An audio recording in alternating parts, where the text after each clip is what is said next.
Pink for men, blue for women. Does this sound like a crazy thing to say? Well, in today's time, it would, because pink is definitely for women and blue is definitely for men. But if you went back to the beginning of the 20th century, it was more like pink is kind of for men and blue is kind of for women. It wasn't as clear-cut of a case as it is today, but there was still that tendency. Take this chart over here, for example, that was published in Time magazine in 1927, where they outlined the results of an infants department survey, where they asked what are the sex-appropriate colors for boys and girls clothing. So you can see that there is a tendency for men to be associated with pink and women to be associated with blue.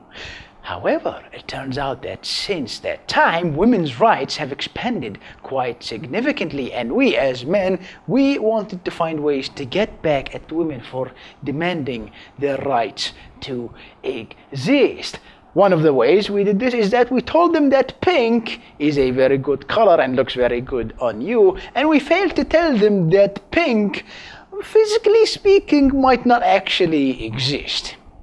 Now, if you go on Google and type pink wavelength, you're going to find out that you will not be finding out anytime soon any specific wavelength for pink. Now, why would this matter to pink? Well, pink is a color, and if you are a color and you do not have a wavelength, it means physically you do not actually exist, and that's bad for you. So we as men, we convinced women to take up a color that physically doesn't exist. In a very famous video by Minute Physics, this is explained very well, and in the video it is mentioned that pink is perceived as the electromagnetic radiation that falls outside the visual spectrum between red and violet. But to be fair to pink, Michael Moyer on the Scientific American argues that pink, even though it doesn't have a specific wavelength, it can still be perceived, and that no color actually exists because it's all a brain thingy.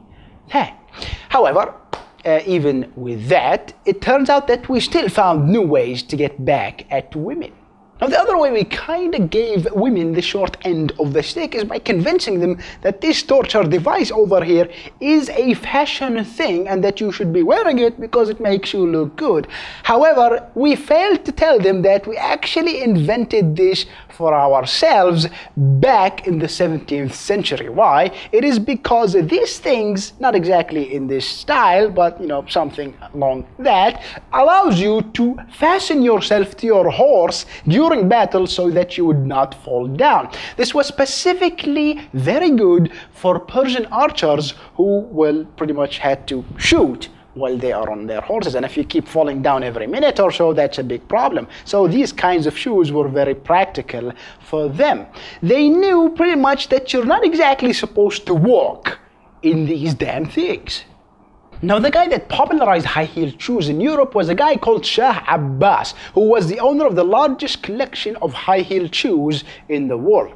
Through his diplomatic relations with Europe, he helped bring those shoes to the eyes of the aristocrats over there. And the aristocrats loved to convey a masculine look through impracticality. And high-heeled shoes were very impractical, because why would you walk around if you are a guy of such high status? Eventually, after a while, lower status men started wearing those shoes as well, and then later on, women also started wearing those shoes, but only if they wanted to convey a more macho look. The thing is, near the end of the 17th century, men's fashion sense shifted towards more practical clothing during something called the Great Male Renunciation. By 1740, pretty much all men stopped wearing high heels altogether. Women continued wearing high heels for about 50 years or so more, but after that, high heels were out, and they never came back until the mid-19th century, because an asshat brought them back into fashion. And who is this asshat? It is, in this case, the pornography industry. But it doesn't end there, because even though we gave women the short end of the stick for the things that I've mentioned before, we still gave them a shorter stick by telling them that you would probably look really good if you started shaving your legs and your armpits. Now, we as men, while we can meh our way through shaving, I don't know, maybe next week, next month, next year, doesn't matter really for me.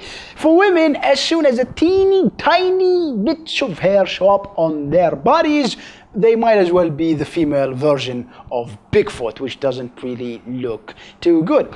Apparently, though, that wasn't the case, because prior to World War I, women didn't really give a crap about shaving their legs or armpits. It's between 1914 and 1945 that advertisements for selling hair removal products came in and told them, you should probably remove this area and that area. And men were actually saying, yeah, let's do that. You do that, actually, please. And yeah, it turns out they didn't really end up with much of a stick at the end of all of that.